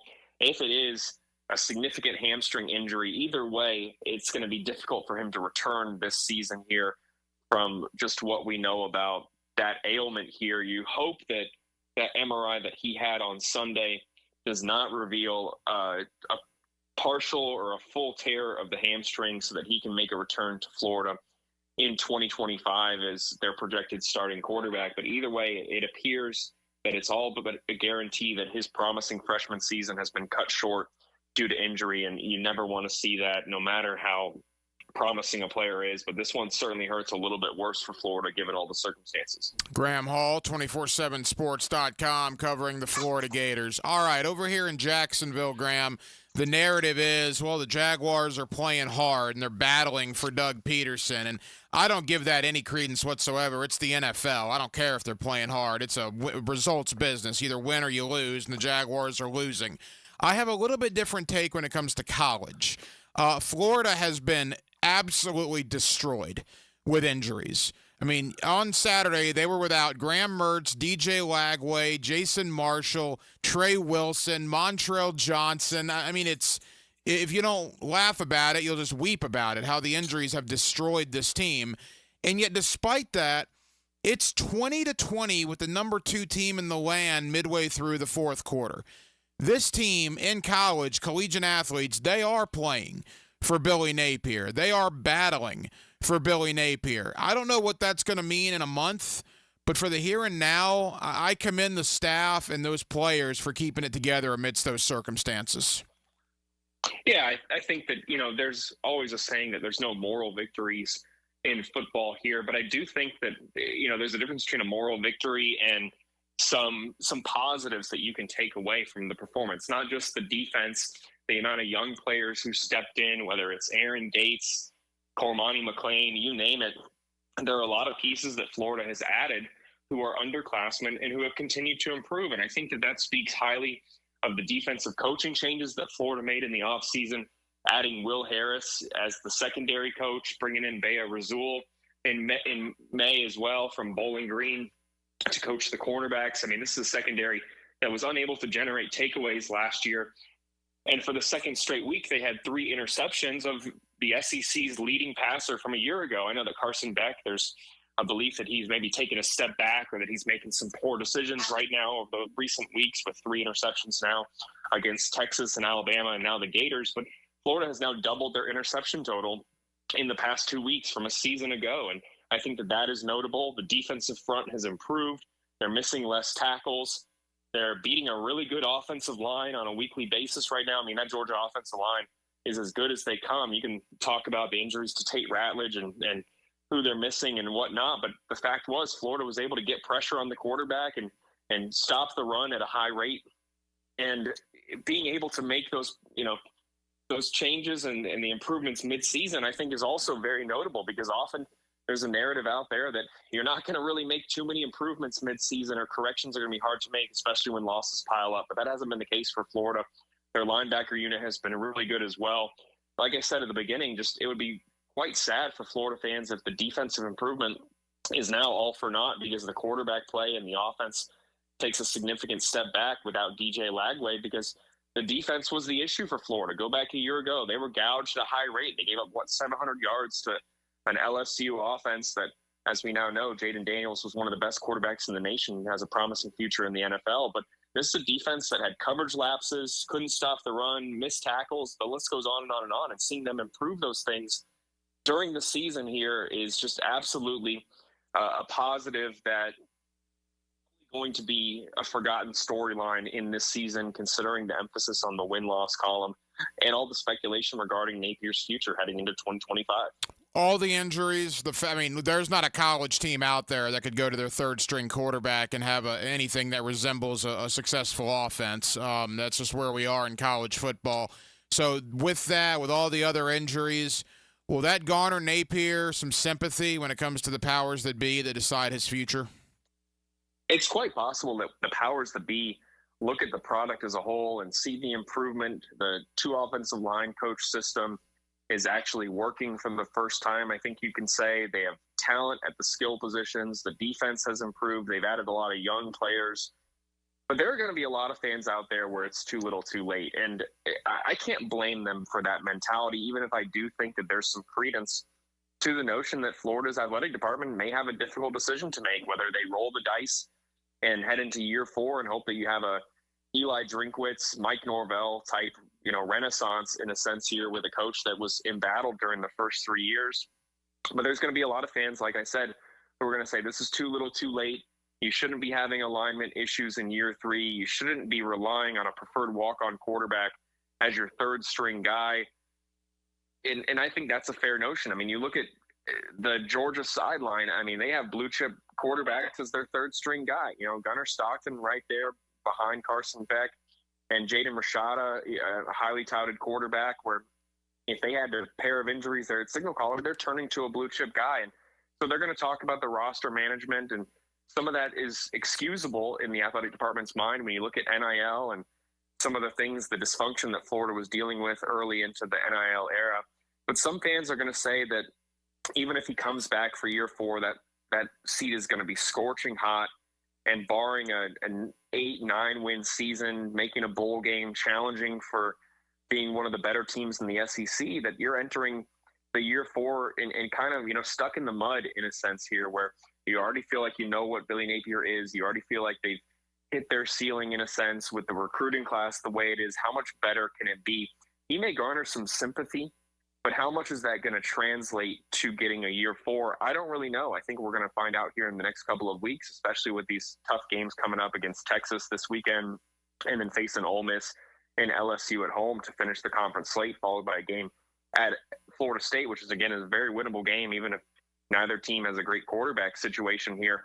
What it may do is it could be a sympathetic firing for Napier, where people look back and say he was dealt a tough hand. Injuries certainly hurt him, and they feel bad that they have to part ways with him. But it would be understandable still, because the expectations of Florida, the win-loss column, are not what a lot of the fans have known for the past 3 decades here. And you have to, I think, uphold those standards in a way. And there's, I think, credence to both sides of their argument, and I'm interested to see which one wins out here in the next month. Final moments, Graham Hall, 24/7 Sports, Swamp 247, covering the Florida Gators. All right, Graham, 4 games to go, right? It's brutal, the next 3, Texas, LSU, Ole Miss. To me, though, I mean, look, is Florida expected to win any of these games? No. Would it be a pleasant surprise if they do now with a third-string quarterback? Of course. But there's a difference between losing a game 48-10 and losing a game, 31-20. It's going to be the optics, right? It's going to be how it looks. I think most realistic Gator fans, and that's an interesting word to use when it comes to Gator fans, as I'm sure you know very well in covering this team, but most realistic Gator fans will realize, all right, we don't have literally our top 4 or 5 guys on offense, Mertz, Lagway, Wilson, we'll see about his future at this point. Montrell Johnson. I mean, it's unbelievable. But can we be competitive? Are they still going to play hard in the last month? I think that's going to be a big, big part of at least the argument to keep Napier moving forward. Yeah, that's absolutely an intangible that is more important in this era of college football, where fans are going to look at the roster, the young pieces that are here, whether it's Jaden Baugh, Aaron Gates, like I mentioned, Grayson Howard. They're going to sit there and say, these guys have continued to fight. They want to be at Florida. They have not given up. I mean, heck, we want to keep them. And one of the ways to absolutely ensure that you keep your promising young pieces is to retain your head coach. That is certainly an incentive, because when you lose your head coach and they can enter the portal freely, you're probably going to see your roster take a step back unless you go out there and hire a top-notch head coach, because then you're kind of looking at a little bit of a roster swap in a sense, where that new head coach is going to bring a lot of his promising young pieces. So I think it gives a little bit of belief here that you're going to be able to retain your roster if Florida continues to fight, shows effort, that this locker room does not splinter, which I do think is going to be a huge storyline for Florida in the weeks and days ahead. If they're going to still have the same level of belief that they did in the last month without Lagway now, if they can do just that, it'll speak highly to Billy Napier's ability to maintain the locker room, to have this team continuing to fight for him, even when it seems all for naught here. It may be inconsequential, though, where, guys want to put stuff on film. They want to continue to show that they could be desirable players elsewhere at a more competitive program, and maybe that's their reason for continuing to fight and be competitive. If Florida can find a way to alter its offense a little bit, and Aiden Warner can come out and be more effective in his second performance, or whether it's Clay Millen that gets an opportunity and he shows what he can do a little bit, and Florida's quarterback play really doesn't cost them anything, and they can establish the run, and the defense continues to be impressive, and they can be competitive with that Texas team in Austin this weekend, then I think a lot of people are going to feel positively about the head coach's ability to make changes. But I still come down to the mindset that this may be a little bit too little too late here, where barring some upset wins, a win over LSU and Ole Miss at home, a shocking road win in Austin against a Texas team that I do think is not as good as some of the other teams that Florida has faced here. I do think that they are certainly a potent team, but if you can pick them off like you picked off Carson Beck and Brock Vandegrift, then you certainly are going to have a chance to capitalize on some short field position and let your defense give you a chance to win the game. If they can do just that and get some shocking wins, then I think that this is an entirely different discussion, where we're talking about a more likely possibility that Billy Napier is back in year 4, because he's kept the locker room together and they've showed the ability to adapt when the deck is stacked against them. It's going to be quite interesting. This is going to be a slate here in the next coming weeks that I think is really going to, more than any other one, determine Billy Napier's future in Gainesville. Graham, we got about 90 seconds. Final thought. Basketball begins this week for Todd Golden and the basketball team. Obviously, once conference play begins, we'll really be able to have a good idea as to what's going to happen here. But on paper, coming into the year, this looks like it could be a pretty good Gator roster. Yeah, absolutely. I think that they're going to be certainly some aspects that are going to take a little bit of a step back. I think offensively they're going to be a little bit less potent here, but if they can be more balanced on both sides of the court here, play better defense here, they should have a higher ceiling this year. I think rebounding, they're going to miss Micah Hanlogton's presence on the low block. Offensive rebounding is going to be something that probably takes a little bit of a step back, and they're going to need to continue to improve at guarding the three-point line. But this is a team that feels really, really good about their depth. They have freshmen that they feel confident in, Isaiah Brown, and getting Walter Clayton back, Will Richard back, adding Elijah Martin, getting Alex Condon back, who I think was one of the best freshman forwards in the SEC last year, getting Ruben Chinyelu, a sophomore forward from Washington State that Florida tried to bring in initially as a recruit and got that second chance. That's why you never want to give up in recruiting, why you want to fight till the very end. That team looks really, really as if they have a high ceiling on both sides. And they're going to need to, I know this sounds like kind of something that's obvious to a lot of people, but staying healthy is going to be what is going to determine how far this team can go, in my mind. If they suffer an injury in the backcourt, the front court, anywhere, they are going to see their competitive chances decline. And that's just the case for every single team out there. So as long as they don't have a devastating injury, this team feels as if this could be the best one that Todd Golden has put out there on the court during his brief stint here in Gainesville so far. Graham Hall, 247sports.com, Swamp 247. Graham, I know you're busy. Thank you as always for the time, bud. We'll do it again soon. Pleasure's always mine. Hope everyone's doing well out there. Looking forward to talking to you real soon, my man. Get ready to roar into the weekend. Get everything you need to know for your weekend on Pregame Friday. It's a big deal. Gosh, it sure is a big deal. Brought to you by Dream Finders Homes. Duval, baby. On 1010XL. Here's Linda Beaver. Let's start the debate. Why would someone buy a new car from you? We have an exclusive 20-year, 200,000-mile warranty on every new vehicle. We offer a competitive wow price plus free oil changes. How much will someone get for their trade? We offer more than $4,000 over KBV value. Well, we never lose a trade over price. Okay, when is the best time to buy a car? Right now. Ladies and gentlemen, it doesn't matter which side you pick. At Beaver Toyota and Beaver Chevrolet, you get it all. Let us show you why we're the winning vote. The Jaguars are facing off against the Minnesota Vikings Sunday, November 10th for the Jag Salute to Service game. See the Shell White alternative helmets in action for the first time and join us in honoring our military all game long. Kickoff is 1 p.m. Don't miss this matchup and lock in your tickets now by visiting jaguars.com/tickets or call 904-633-2000. We'll see you at the bank. The last thing you want to be dealing with this holiday season is a septic emergency. Plan ahead and schedule to have your septic tank pumped out now. Our wonderful team at Duck Rooter Plumbing and Septic Services is standing by and ready for your call. We'll get your septic tank pumped out right away, giving you one less thing you have to worry about this holiday season. Check out our reviews online and give us a ring today. 904-862-6769. That's 904-862-6769 or duckduckrooter.com. If you're like most Americans, you have a ton of credit card debt and you're paying insane interest rates on that debt every month. Same for car loans and personal loans. Stop getting ripped off. Let Loan Pronto consolidate that debt for you at a significantly lower rate using the equity in your home. Hey, it's Prosser here, and Loan Pronto's Express Equity Line of Credit can get you up to $500,000. So you can consolidate your debt in as fast as 5 days. Their average client saves over $1,000 every month by doing this. Right now is the best time to act. With an Express Equity Line of Credit, you can access up to 90% of your home's equity, usually without an appraisal.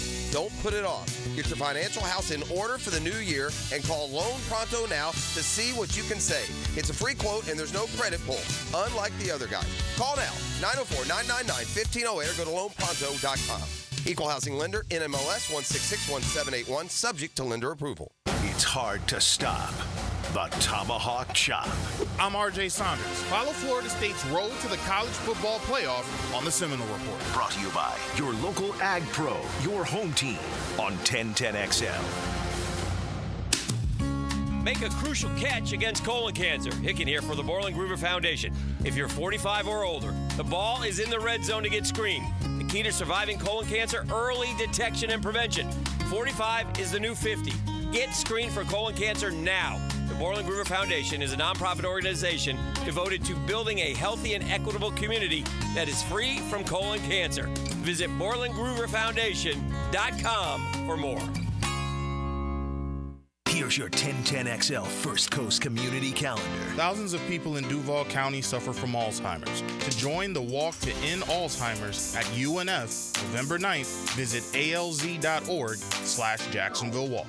You can make a difference in the lives of people living with lung cancer. To join the American Lung Association at the Lung Force Walk at UNF November 16th, log on to lungforce.org/Jacksonville. The Farm Share Thanksgiving Distribution Drive-Thru event is Saturday, November 23rd at the FSCJ downtown campus, starting at 8:30 a.m. until the food runs out. Call 328-6158. There is a critical need for all blood types. Please consider donating to a local blood donation center.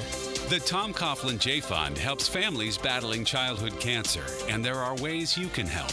Go to tcjfund.org. You can find out how to share your community event at 1010XL.com. Hacker here, and let me tell you, this is the stuff I never thought I'd say. I now weigh 209 pounds thanks to Awaken 180. To put that in perspective, I'm down from a triple XL to a large. My waist has dropped 10 inches from a 48 to a 38. I honestly never thought I'd get to this point. And one of the best parts now is that I get to be so active and play every afternoon with my 5-year-old little Hack. Now, none of this would have been possible without Awaken 180 weight loss. They don't just help you lose weight, they make the impossible possible. We're celebrating this Saturday at Mr. Chubby's Wings in Ponte Vedra Beach for a Florida-Texas watch party. Yes, I will be eating, and yes, I'll be drinking. Both are approved while losing weight with Awaken 180. Now, if you're ready for your own transformation, making the impossible possible, do what we all did and choose the solution for weight loss at awaken180weightloss.com. If they did this for me, they can do it for you too. SportsForecaster.com has all the data you need to project tomorrow's winners. Register for free and track the performance of all your favorite players and teams, including all your fantasy team picks and prospects. Sports Forecaster has the most detailed player profiles on the web, precise depth charts, every transaction, every injury, every news update. No ranting or raving, no preening or barstool bluster. At SportsForecaster.com, you get the timely info you need for every game. SportsForecaster.com. Sign up for free today. 1010XL is presented by Farah & Farah, exclusive injury law firm of the Jacksonville Jaguars. Protecting you and your family. Call 396-5555. Jacksonville. Now, the Cool Down with Donovan Air Electric and Plumbing. Keeping Jack's cool since 1987. And thank you to Graham Hall, Swamp247, 247sports.com for joining us here tonight on Hacker After Dark. As again, Florida 4-4 on the year. They play Texas on Saturday at noon. Speaking of that game, I'm actually going to be having a Gator watch party for that game, an Awaken 180 watch party, if you will, celebrating 100 pounds of weight loss with Awaken 180. I'll be out at Mr. Chubby's Wings in Ponte Vedra. Hope you come out and join me. There's an opportunity for you to win a spot to sit at the table with us out at Mr. Chubby's in Ponte Vedra for the Florida-Texas game, and there'll be more on that as the week goes on here on Hacker After Dark. But certainly a tough task for Florida. It is cool, though. They're playing Texas, right, in Austin. Did we ever think we'd see the day that Florida would travel to Austin to play the Texas Longhorns in an SEC game? Obviously, a ton of injuries for the Gators, although it's interesting. We all assumed DJ Lagway was going to be out probably for the year. Maybe that's not the case. As Billy Napier said, the injury may not be as bad as it was once believed. In fact, I don't even think Lagway has officially been ruled out of this game against Texas. I don't expect Lagway to play, but maybe he can come back for the last couple of games of the year.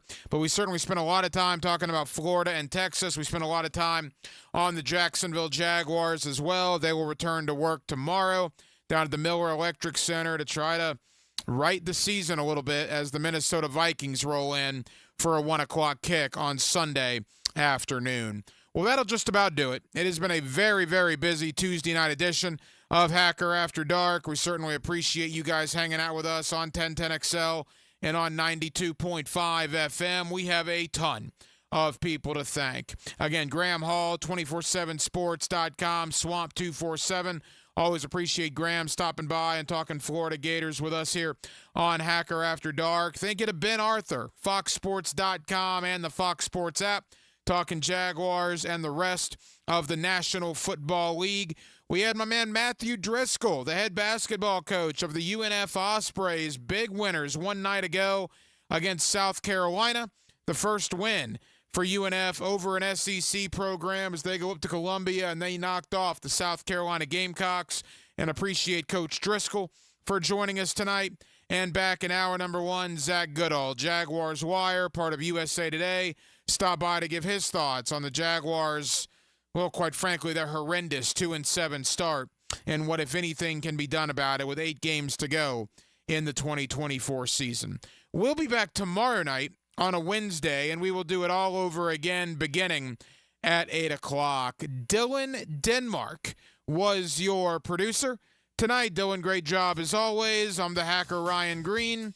And again, Jacksonville, thank you for spending part of your Tuesday evening with us right here on Hacker After Dark on 1010XL and on 92.5 FM. So for all of us here on HAD, have an absolutely terrific remainder of your Tuesday evening, and we will talk to you again tomorrow night